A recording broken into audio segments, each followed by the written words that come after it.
My name is Derek Penslar, and I'm a professor of Jewish history at Harvard University.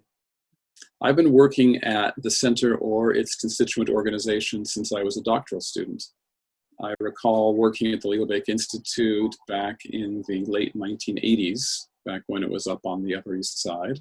And I think every book that I have written since then has involved some research at YIVO, Liebig Institute, more recently over the last 2 decades at the center. And not only at YIVO and Liebig, but I've also been doing more and more work at the American Jewish Historical Society's archives. So it's been an absolute pillar of my research. When I was working about 10 years ago on a book about the history of Jews in modern armies, one chapter of the book was about German Jewish veterans. And the Liebig Institute, so part of the center, has an enormous cache of memoirs on microform of German Jews, German Jewish emigres who wound up in one place or another.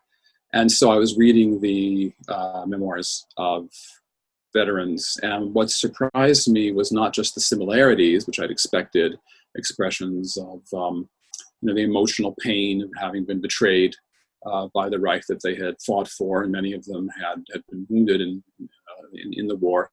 But what really struck me, and I only got this by reading memoir after memoir, was the sense of difference. Whether it was a Jew in a small town or a big city, and even more so Orthodox Jews versus ones from more, quote, liberal, that is, more secular backgrounds, just the enormity and the variety of war experiences of these Jewish veterans. And the more I read, the more I realized how inadequate our previous understandings of the German Jewish war experience had been, because they'd been based on the writings of a handful of, quote, representative individuals, which means public intellectuals. And you can only go so far with Ernst Simon.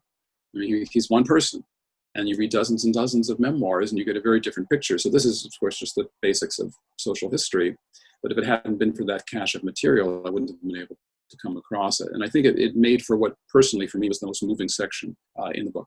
The book I'm writing now is also based on material from the center's libraries, but it's from the American Jewish Historical Society. I'm writing an emotional history of Zionism. It's a book called Zionism and Emotional State. And it's for the keywords in Jewish Studies series that Rutgers University Press does. They've had one on Judaism and one on the shtetl and one on Jewish families. And they're interesting little books.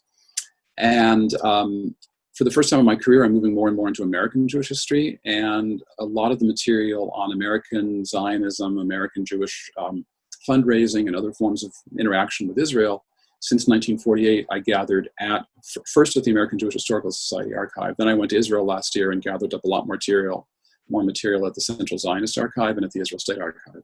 But it started at the American Jewish Historical Society. And I will probably be going back to that archive for my next book, because I'm planning on, God willing, finishing this book fairly soon, and writing an international and a global history of the 1948 war. And I will be working more on the American Jewish side of things, along with many other players. So this will be a book in which I'll be drawing on a lot of libraries and archives around the world. But once again, as always, the Center for Jewish History will be an important part of it.